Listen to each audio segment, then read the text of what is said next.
Welcome, everybody, to Baumhauer's Victory Grill here in Tuscaloosa on the eve of a busy weekend for Crimson Tide sports teams. Tomorrow and Sunday, the volleyball team home at Foster Auditorium, 7 o'clock tomorrow night against South Carolina, 1 o'clock Sunday against Florida. And, of course, on Saturday, you heard Patrick Murphy talking about a weekend workout scrimmage for the softball team, and Saturday football against the Ragin' Cajuns of the University of Louisiana. I'm Eli Gold, joined by a gentleman who I've known for years, a Mobile native, now working and doing so well on Sirius XM and the SEC network, Taylor Zarzour. He has the telecast this weekend. Good to see you, my friend. How are you? It's great to see you as well. It's a real thrill to be here in Tuscaloosa. And Eli, I know the last time that Louisiana, then Louisiana Lafayette, I guess actually then it was USL played yes. Alabama. You were there, right, in Lafayette? Yes, it was up in Lafayette, and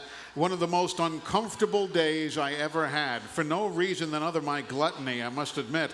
I got out of the car in the parking lot, and as I was walking to the stadium, everybody was so kind. They said, you got to try this, you got to try this. And all this Cajun food, my goodness, you know, the boudin, the etouffee, all of this. We finally got up to the booth, and I sat down, and I went, oh, and then all of a sudden you got to call a ball game. But yes, I didn't realize that it had been that long. I had forgotten that there hadn't been a meeting between the teams since we went to that. And that was a neat little stadium. It's a very small venue out there in Lafayette, but Bama had a great time, and it's good to have them. And, of course, Coach Napier bringing his Ragin' Cajuns. That's going to be another chance for Coach Saban to meet somebody from his coaching tree. That's right, 13-0 against former coaches, and obviously had Jimbo Fisher here last week. Jeremy Pruitt coming in a few weeks, or going up there rather, and who knows, maybe another opportunity to see Kirby Smart towards the end of the season. So it's interesting that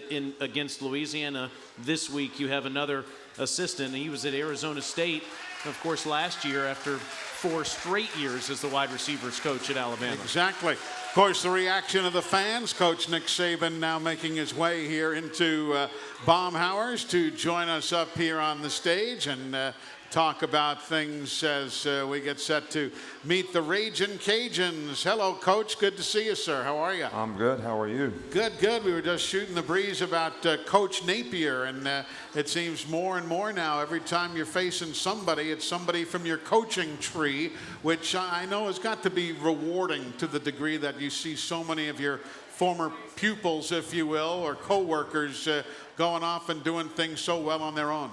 Well, you know, the guys did a great job for us, so we certainly appreciate that. And I think one of the reasons that guys work hard is so that they can get other opportunities, whether it's go off and be a coordinator, which puts them in a position that maybe they can be a head coach, which I think is the ultimate goal of a lot of guys. So I like guys on our staff that want to be head coaches and want to move up. And Billy did a really, really good job for us, and did a really good job at Arizona State, and has an opportunity now, and he's doing a nice job with his team. And he's got some talent there at the University of Louisiana. I still want to call them Louisiana Lafayette, but they do have some darn good talent there. Well, they really have some good skill players on offense, and good little runner, a couple decent receivers, quarterback's pretty good player.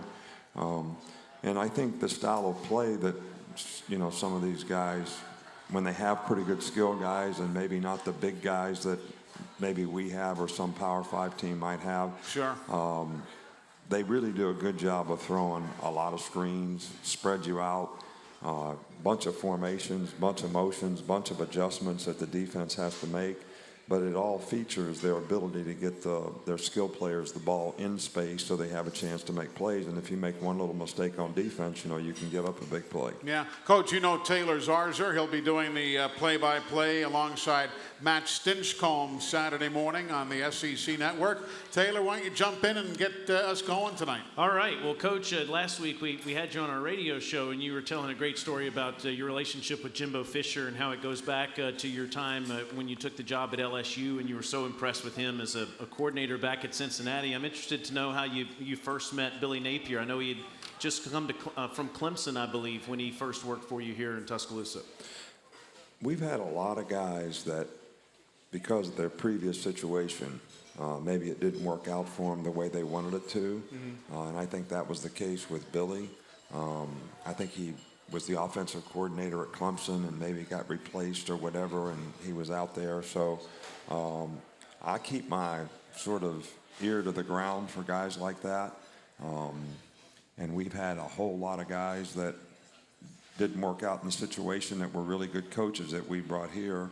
And first he was an intern type guy, and then we hired him full time. He did such a good job, and he was a good recruiter. Had really good relationships with his players, very bright guy, made a great contribution to our staff. So I didn't really know him before. His dad was a coach, and I knew his dad, a little bit, but I really didn't know Billy that well. But he was a great addition to our staff. And Taylor, as you mentioned, you co-host the morning show, the First Team, with Greg McElroy. Coach, did you know that McElroy, after his playing days, would make a good broadcaster? I mean, was he always chipping and chirping and talking around the locker room and so on? Can I say what I want to say? Yes, sure. Please. Can I record it? He always was a great bull, so none of this surprises me.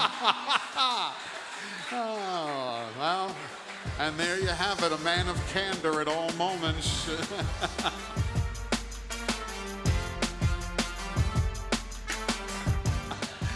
Coach, we have a visitor right here to your right with a question. Good evening, sir. Coach, first of all, congratulations on your career.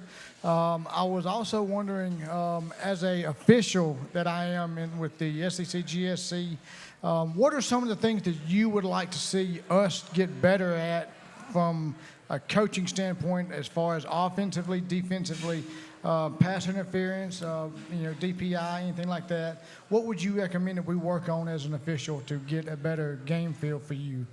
Well, I think, first of all, my dad was an official, and my dad was a baseball umpire. And he used to umpire games, and he'd officiate football games. And when I was a little kid, like this guy right here, I would go with him, and people would be throwing stuff at the umpire. So I have a great admiration for officials and what they do and how hard their job is because of that. And I always sort of stick up for the officials because I know how difficult their job is. But I think the number one thing is if some kind of way, the best crews are the most consistent crews. They're consistent in the way they call holding. They're consistent in the way they call pass interference. They're consistent on, not making, what I call sort of marginal calls, and a foul has to be a foul, and they let the players play. And they're very fair-minded in how they go about playing the game, and they're very easy to talk to, and they're very relationship-oriented with the players. So the guys that are a little standoffish and hard to deal with and maybe a little inconsistent, and you feel like sometimes they're being a little emotional in the game, I guess, would be the ones that are the most difficult. But I have a tremendous respect for the guys in the SEC. If there was one thing, and I'm an old secondary coach, so I always talk about this, but in the NFL, we clearly defined what pass interference was. So you knew what you could coach a player to do, and you knew whether he was going to get a foul or he wasn't going to get a foul. In college, everybody calls it differently. And I'm not talking about every league. I'm talking about every official, calls it differently. And it's gotten a little bit to the point where it's hard to coach the players, on exactly what they can and can't do because people view it differently. So that's one thing I wish we would define exactly what a player can and can't do, and I think it would help the players and it would help us coach them. Thank you, sir. We appreciate your question. Coach, time now for our first phone call of the night. And as always, we're going to head down to Grand Bay, Alabama. Pee-wee is standing by as our first phone caller. And then remember, folks, our first question each night is brought to you by Alabama 811. Always contact 811 before you dig. To know what's below, call 811 or visit al811.com. Pee-wee, how are you, sir? Welcome to the show. Doing good. Pee-wee, what's going on? Just sitting here wondering, Coach, the offensive line, didn't do a very good job of sustaining and getting some movement on during the game last week, and not being able to run the ball as effectively as we wanted to. which when that happened on first and second down, put us behind the sticks. I was just wondering, how did they approach this week in what they did during the week to be able to correct that? Right. Well, I think there's a couple things at work here, and I'm not making excuses for the offensive line because there are times we have to be able to run the ball in the game. And some of those times we have not done it successfully even at this point. Whether it's taking the air out of the ball at the end of the game when you go 4 minutes, you don't give the ball back to the other team. We've consistently done that in games where the defense ends up playing a lot of plays in the fourth quarter. I don't care who's playing the game. Well, if it's a one-score game, that's not something that you really ever want to do. You got to be able to run the ball in the red area. All right, but let me take you back. I told everyone that we were going to have a different kind of team this year. All right, when you have a quarterback like we have and you throw RPOs and you're an offensive lineman and they call 25 runs in a game and 20 times the quarterback pulls the ball and throws it down the field, all right, and you're blocking your tail off up front, and then all of a sudden he hands the ball off and you don't block the play very well. So it's not like the old days. All right, it's not like you and I when we grew up and played where coach called 26 power. We're running 26 power, mud, flood, blood, man. We're going to run 26 power. It don't matter who's there or what's there. We're going to run 26 power, and you knew you had to get a double team. You knew you had to get a kick out. It's not like that anymore, all right? If we run 26 power and they got extra guy in the box, we throw X slant and make 25 yards, and everybody says, oh, boy, that was great. But we didn't block the power very well. So then when we have to block the power, we don't block it very well. So my point is I'm not taking up for anything or anybody, but you got to look at the whole thing from 1,000 feet. All right? And when you do that, you see there's a lot of explosive plays that are created because the style of offense that we have that make it very difficult for the defense. On the other hand, I want to agree with you that we need to be able to control the line of scrimmage better because there's always times when you have to run the ball in the game. And we have really good running backs. All right, so we have to be able to utilize their skill, and they're all good receivers, so they've all contributed in the passing game as well to catching passes. So this is a little bit of a philosophical thing. All right, and I even tell them on offense, you can't have an RPO this time. All right, we're in team run. You can't throw an RPO. You got to run the ball. They got to know you got to run it, and we're going to run it, and the defense is going to play it, and we're going to see who wins. And, gaining 3 or 4 yards is not bad. It's not bad. We just don't want to have negative plays. And I think sometimes the expectation that we have as a fan base, as a coaching staff, is that every play that we run is going to be hugely successful.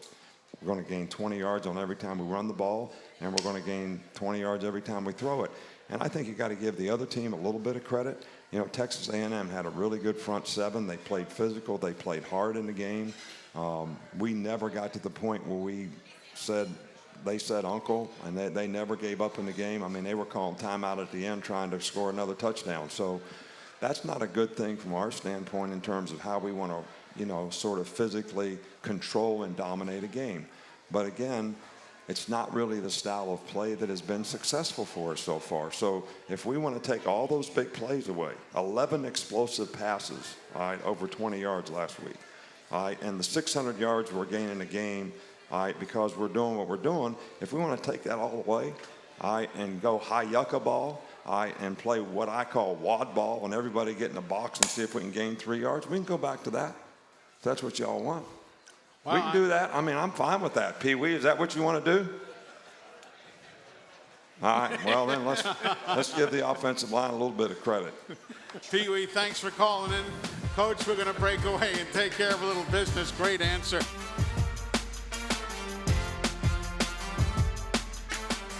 Looks left, loads up, end zone. Devontae Smith dives, touchdown, Alabama. 7 yards deep in the end zone. He laid out, beating Donovan Wilson, the safety on coverage, and quickly, 55-0 seconds into the ball game. Bama's on the board for the first time with a 30-yard touchdown pass. 14 catches, 260 yards, and a couple of touchdowns for Devontae Smith. He is averaging 18.6 yards per reception, Taylor. amazing what he's done. He only caught 7 passes until that national championship catch, obviously to win the game winner, if you will, at the end of the game last year. But he has been sensational. And that catch he made last week, the first offensive play, I realized that he hasn't made a diving catch like that since he was in high school. Yeah. And he actually had an injury back his sophomore year in high school the last time he had that. But he's been, like Jerry Jeudy and the rest of those receivers, he's been remarkable. That whole group has just been outstanding. Jerry Jeudy with 17 catches, Devontae with 14, Henry Ruggs, he has 11 catches, Jalen Waddle with 8 catches, and on down the line to Derek Keefe, who has 1, and that's not even touching on the tight ends, H-backs. How about old Hale Henches? 2 catches the other day and both going for touchdowns. Yeah, it's great to see the way that Irv Smith and Hale Henches have both become such a integral role of the offense. And Henches had those 2 touchdown catches last week that you called, Eli, but also how about Irv Smith with the big 42-yard catch, I believe it was, and they caught the next play after that, too. Exactly. So these guys are in magnificent shape, but it really is quite the deal to watch. The Nick Saban Show, presented by Alpha Insurance. For the best agents in the business, call Alpha. And, Coach, you see these guys every single day on the practice field, but for those of us who get to see them at their very best on game day, we were just talking about the catch that Devontae made. Just, sacrificing body, if you will, just laying out to make a sprawling grab. That's just spectacular to see. Well, I mean, I think our receiving corps has done a really, really good job so far this year. I think 4 guys have shown ability to, make explosive plays.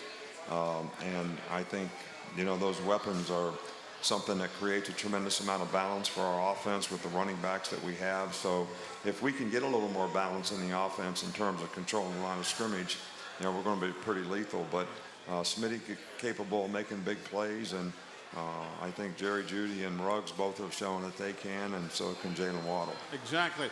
Taylor, go ahead and jump on in. I wanted to ask you, Coach, about the state of the group of 5 right now. You've been so outspoken about how you would like to see scheduling done in college football and what would be best for the fans. What do you think about the group of 5 right now and the way that it's structured with each of their conference championships? And we have obviously a number of great teams. UCF had a terrific season last year. What do you think of the state of the group of 5 right now? Well, I guess you're talking about the Power 5 conference. Is that what you're talking about? The Sun Belt, Conference USA, Mountain West, American Conference, the MAC, and the health of each of those conferences. Well, I think all those conferences have good teams, and I think a lot of them have good players. And, I think, Troy steps up and beats Nebraska this year. They beat LSU last year. I think those teams are very good teams. I don't know necessarily if it's Power 5 conferences that we should all play, but, in the NFL, there's 32 teams, and you play all 32 teams at some point in time. Mm-hmm.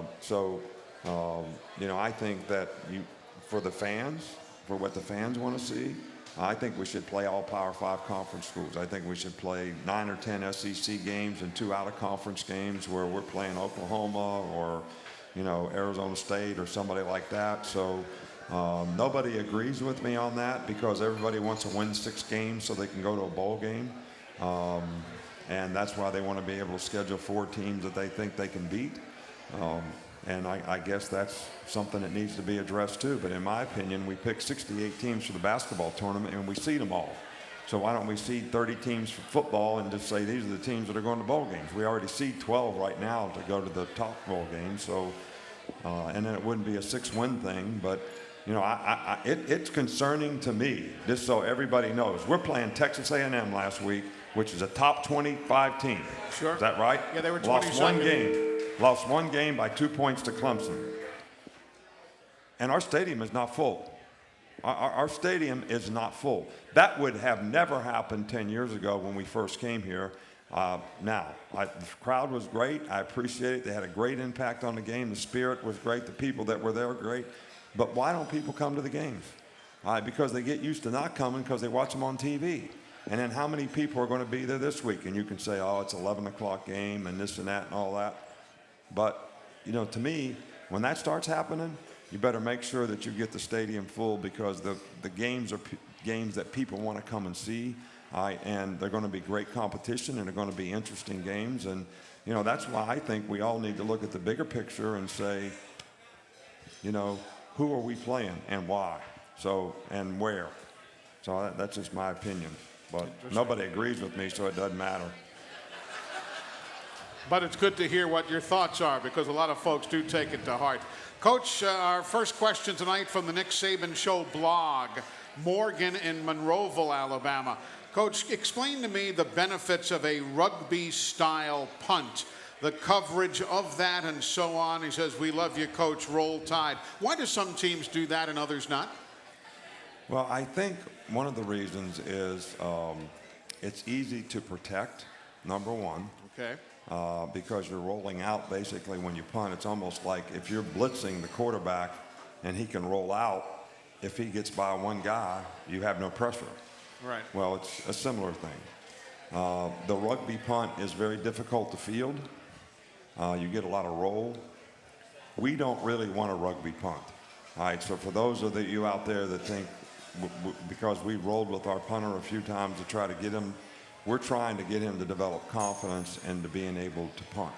You know, he's a freshman. He punts very well in practice.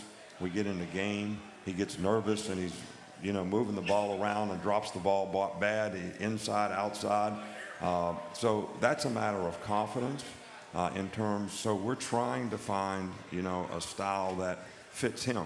We don't need the rugby punt. We can kick it right. We can kick it left. We can kick it down the middle. We have coverage patterns to do whatever he can do. He's done a pretty good job of Aussie kicking when we do the end, you know, under end stuff, yeah. So, and we've downed some balls inside the 10-yard line, but his consistency is something that we need to work on. We tried the rugby style, just trying to get him to be able to develop confidence in doing that, thinking it would be a little easier for him. So it's a work in progress, but I think if he develops confidence, he'll be a good punter. But that is the advantage of rugby punt. Starts with the protection, hard to field. Some of these people who rugby punt, all these Aussie guys that are, you know, that we're getting from Australia, and we actually had 12 of them come here and work out. And, you know, we chose to go with the freshman rather than take an Australian guy. But those guys that play rugby and soccer now, they can control the ball a lot better than an American punter can. How about the kid Burns, who's the punter for Louisiana this weekend from Melbourne, Australia? I've not seen him on tape.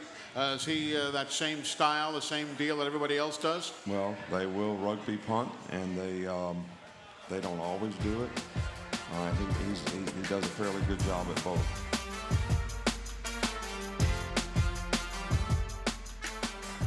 Coach, a visitor here at Baumhauer's with a question. Hello, sir. Good evening. Thank you. Coach, I want to congratulate you on the great game, a great win against Texas A&M. It was an exciting game and very, very good. Appreciate that. Thank you. After replacing the entire defensive backfield last season, this unit has performed very well. From your standpoint, what are some of the things that they still need to improve on week in and throughout the season? Well, I think the one thing that our entire back end being linebackers and secondary, you know, from a coverage standpoint, we make too many mental errors, you know, on basic adjustments and coverages still. And I think a lot of that is not lack of knowledge, it's really lack of confidence. You know, people are a little uncertain and unsure. They know what they're supposed to do, they're a little bit afraid to do it. I think that comes the more you play, the more you have confidence, the more experience that you gain. And the one thing that has been good for our team, even though we've had a lot of mental errors in the secondary and at linebacker in the first 4 games, is we played a tremendous amount of multiples of things that we've seen from the offensive team. You know, Jimbo does a lot of stuff. We saw a lot of stuff last week, regular nickel, lots of formations, a lot of motions, a lot of adjusting, which we messed up at times, but that's good experience for our guys. And we played Louisville. You know, they do a ton of stuff. Their coach is a pro-style guy, got all kind of formations, motion shifts, and things that you have to adjust to. So that was a good thing.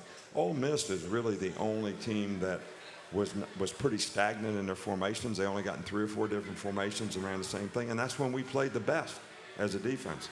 They have some of the best skill guys, and statistically, that was by far our best game, even better than Arkansas State because they did a ton of stuff. This team that we're playing this week, they're going to do a ton of stuff.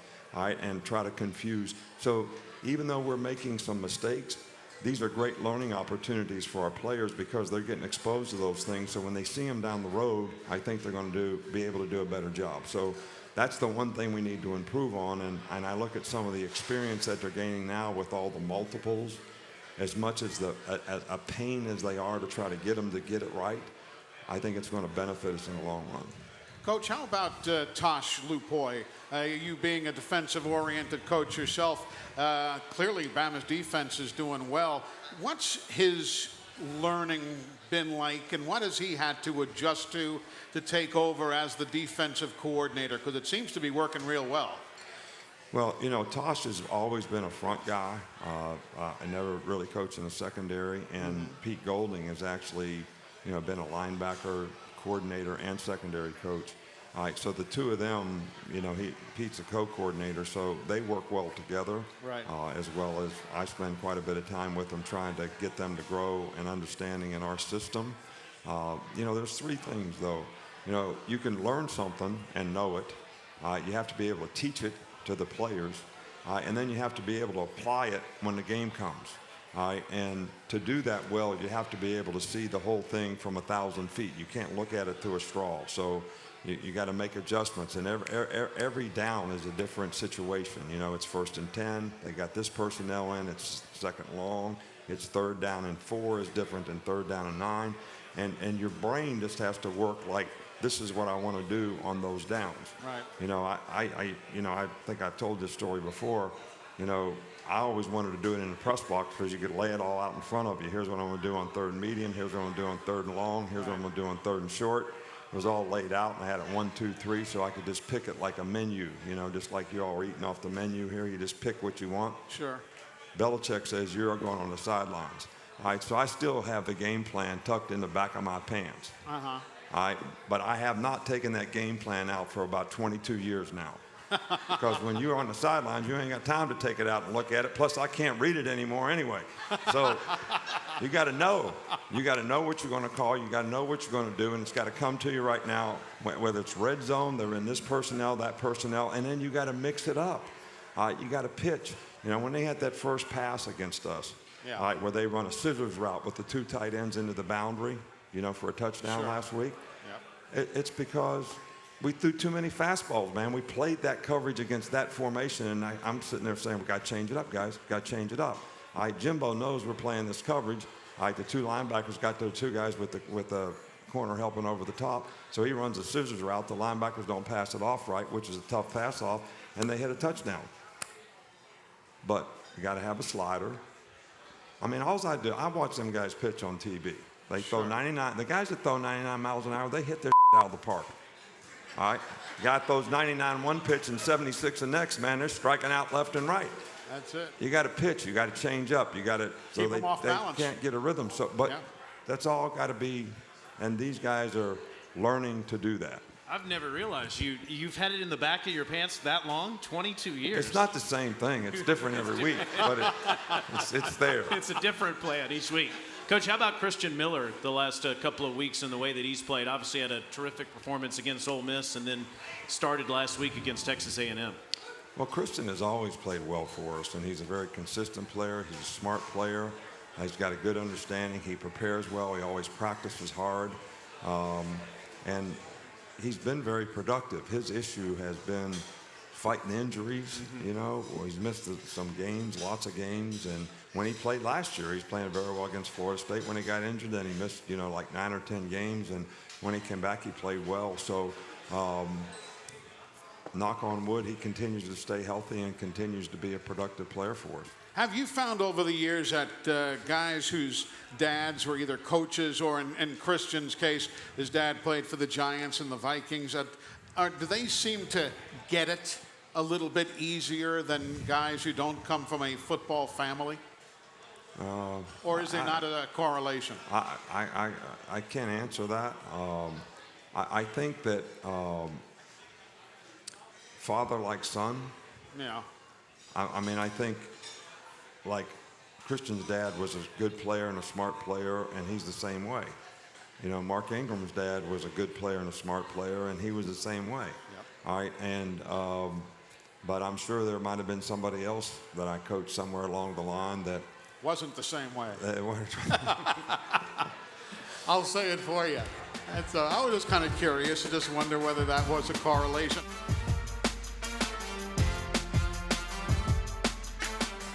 To our left, inside 2 minutes until halftime. Tua looks, leads it, Hentges, touchdown! His second of the day for the tight end. Hale Hentges, 6 yards on the reception. And who would have thought that Tongo Valoa to Hentges would be the headline of this afternoon's ballgame? We were talking about that earlier. I'm Eli Gold. We've got Taylor Zarzer alongside from the SEC Network and Sirius XM Radio. And, Hale Hentges, coming out of high school in Jefferson City, Missouri, was one of the top-rated tight ends in America. But, who knew, as they say. And now he's on the John Mackey watch list. How about that? And Irv Smith doesn't take much of a backseat to Hentges either. Both of those tight ends have been terrific. And he was, as you know, Eli, is a complimentary player the last couple of years, but Sure. has really broke out so far this season. So tell me about your cohort on the broadcast, Matt Stinchcomb. Folks, of course, know the name. What's it like working with him? He is terrific. He's so prepared each week, so passionate about the game of college football. He does this show for SEC Network on Sundays that he records each Sunday called SEC Film Room, where he goes to a different college SEC program each week after the game, Eli, and studies film with the head coach. But he's a great guy, and he's going to be inducted into the College Football Hall of Fame in January. Very deservedly so, speaking of Matt Stinchcomb. Coach, let's go back to your blog, the Nick Saban Show blog at AL.com. Bobby in Huntsville says, Coach, I have always been curious. What do you and opposing coaches say to each other when you meet at midfield during the pregame warm-ups? Depends on who it is. Some guys don't even want to shake hands. Other guys like Jimbo, You talk family, stuff like that? we know Jimbo's family. Sure. I think Terry was there for when both of his children were born in Louisiana, and they're both out there on the field, and I'm talking to them and hugging them and all that. So it's different with every coach. Some guys are pretty nice. Other guys are not so nice. Some guys don't even want to come up and shake hands. So it's kind of with me. I'm kind of try to be nice to everybody and say hello. And if they don't want to say hello, that's okay too. That's their business. Go right ahead. One thing I wanted to say, I hear when I'm out there, you guys talk about Hale Hentges. Yeah. Nobody makes mention of the fact that he is one of the finalists for the Campbell Award. Yes. Does everybody know that what the Campbell Award is? It's like the Heisman Trophy for the best academic athletic football player in the country. Barrett Jones. Barrett Jones won it when he was here. And to me, that makes me so proud when we have a guy that, gets in the finalists for that, and he would be a great candidate to win it. And I'm hopeful that he does, but it's very competitive because there's a lot of good student athletes out there. Exactly right. And overall, Coach, your graduation rate has improved every year. The team GPA is getting better. I know that's got to be something you're proud of. Well, that's where we try to get guys to really understand the importance of getting an education. There's so many of these guys, and you probably heard me say this before, they think they go to college to get in the NFL. They think it's a conduit to get to the NFL. Every guy, that's their goal. And, I tell them, you're coming to college for the day you can't play. God bless you if you can go play in the NFL, and we'll do everything we can to help you do it. But one of these days, you're not going to be able to play. So what are you going to do then? That's why you're going to college. That's why you graduate. That's why you need to go to school. John Devers and our academic staff do a fantastic job with our players, and I'm really proud that we have one of the top graduation rates in the country and have had the most guys play their last game here with a degree of any school in the country.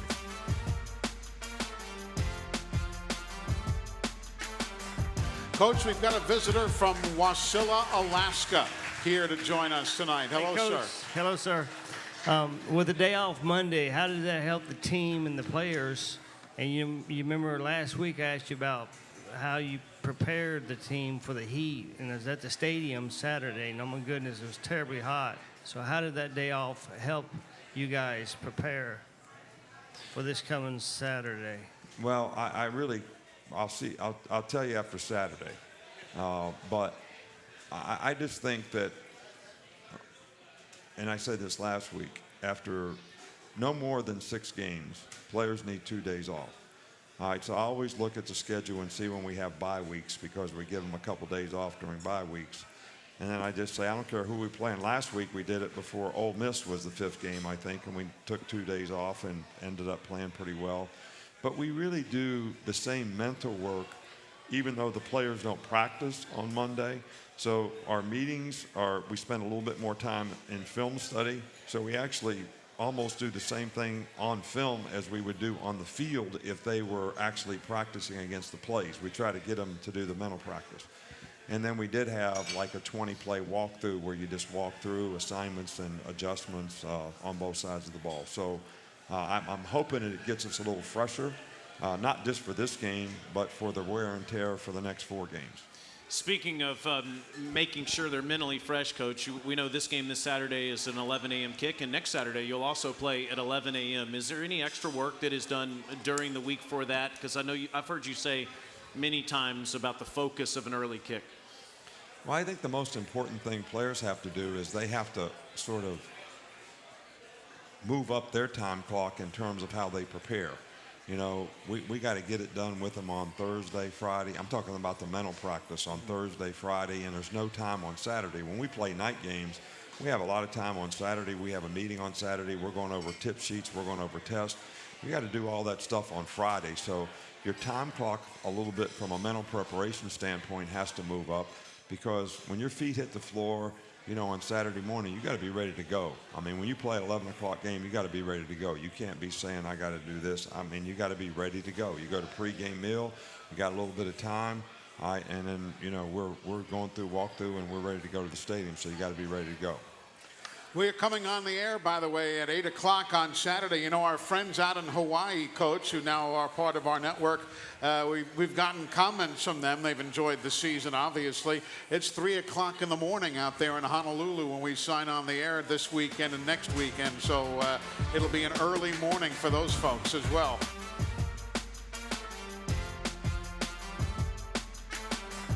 Touchdown, Alabama. Henry Ruggs on the toss sweep. And again, Hale Henches. Again, Hale Henches, we were just talking about him. That time he didn't catch a pass, but he threw a great block to allow Henry Ruggs to turn the corner and go for his longest reception of the year. We're joined by Taylor Zarzour. He handles the play-by-play this weekend on the SEC Network's telecast of the Crimson Tide and the Ragin' Cajuns. But when you're not doing that, when you're not hanging out with Greg McElroy, you can be found on the golf courses of the world. You do a lot of radio coverage of golf, and I enjoy watching golf. I don't follow it quite as intently as you, I'm sure, but seeing Tiger back in the headlines last week was nice. It was like a college football atmosphere. I mean, it was really like a Bryant-Denny Stadium there at Eastlake on Sunday as that sea of humanity followed Tiger up to the 18th green as he won for the first time in 5 years. But he is the needle still, Eli, in the game of golf. There's no question about that. And I'll be interested to watch the Ryder Cup this week in terms of the support that he gets, even in Paris, France, because there's not a French player that's playing on the European team this year.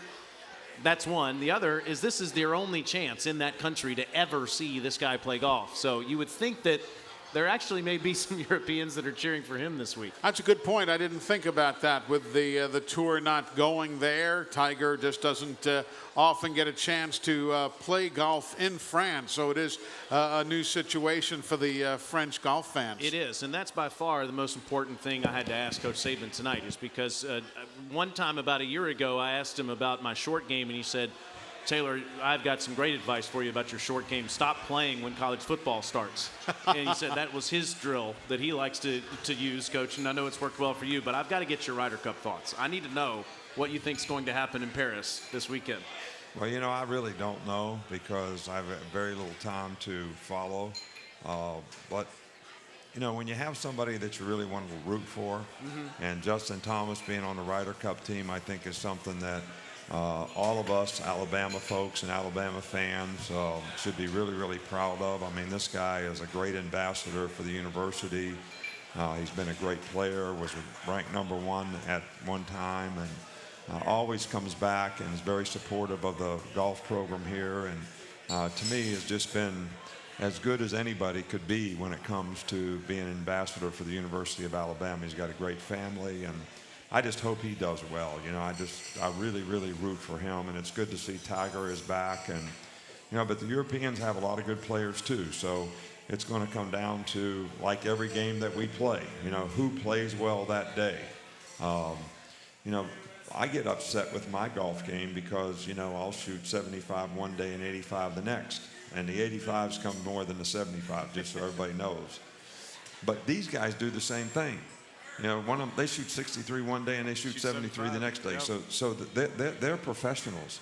So it's a hard game, and like all games, sometimes you're just not at your best. No matter how you prepare, what you do, you're just not at your best, especially in individual sports. In team sports, I think you have a better chance to overcome that because it's unusual to have a whole group that doesn't come out ready to play. Coach, why don't we wrap up our evening together with your final word? It's presented tonight, as it is every week, by Mercedes-Benz. Mercedes-Benz, the best or nothing. Well, you know what we've been trying to get our players to do is the old Arkansas basketball coach, you know, Nolan Richardson said, you know, his motto for his team that won the national championship in like 1994, 1991, or whenever it was 40 minutes of hell. You know, we want to put pressure on the other team, you know, for 40 minutes in the game until they break.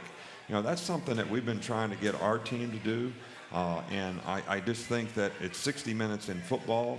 But I'm not real satisfied with the way we've been able to sustain the level of consistency, effort, toughness for 60 minutes in the game. We played very well at times, and we haven't been in a game where we needed to play for 60 minutes. Last week was the closest game, but I think this is going to be something really, really important for us down the road, and you only have to ask one question, and I ask myself this question all the time. Are we good enough right now the way we're playing to beat the best teams? And, you know, I would say there's a lot of areas that we really need to improve on if we're going to be able to do that. And everybody's commitment on our team and everybody's commitment in the program, which is all the fans and supporters and everyone who's involved in the program, you know, needs to contribute to that in a positive way. And by supporting the players, I think you can do that. So we appreciate the crowd was great last week. We'll have recruits here this week. I mean, we're going to have people here, so it's great to have a full stadium. It's great to have an enthusiastic crowd, and I hope everybody shows up and supports our team in a very first-class fashion like they did last week. And it'll be important in this game because these guys are going to go no huddle. They're going to go fast, affect them in the game. The Nunez kid, the quarterback, what have you seen of him on film? I mean, the guy's got some great numbers. He's 8th in America in passing completion. I don't care where you're playing. You get those kind of numbers, you're doing something right. Well, and I think that they do a really good job with what they do. They throw a lot of long passes, and they're very successful at it because they pick their spots. And then they throw a lot of really controlled passes that require a high completion percentage, and he does that very well. And this guy's a good quarterback. It seems like every week we're playing somebody that has really good passing numbers. And you know, people look at pass defense stats and they say, well, you guys are giving up more yards than you used to. Well, sometimes that depends on who you play against and how much they pass. And really, pass efficiency defense is a much more better way to look at it. And when you look at it that way, we're not so bad. Very true. Coach, have a good day tomorrow. We'll see you Saturday. All right. Thank you, Thank guys. you. See you later. Coach Taylor, thanks so much. Thank you. I appreciate it, man.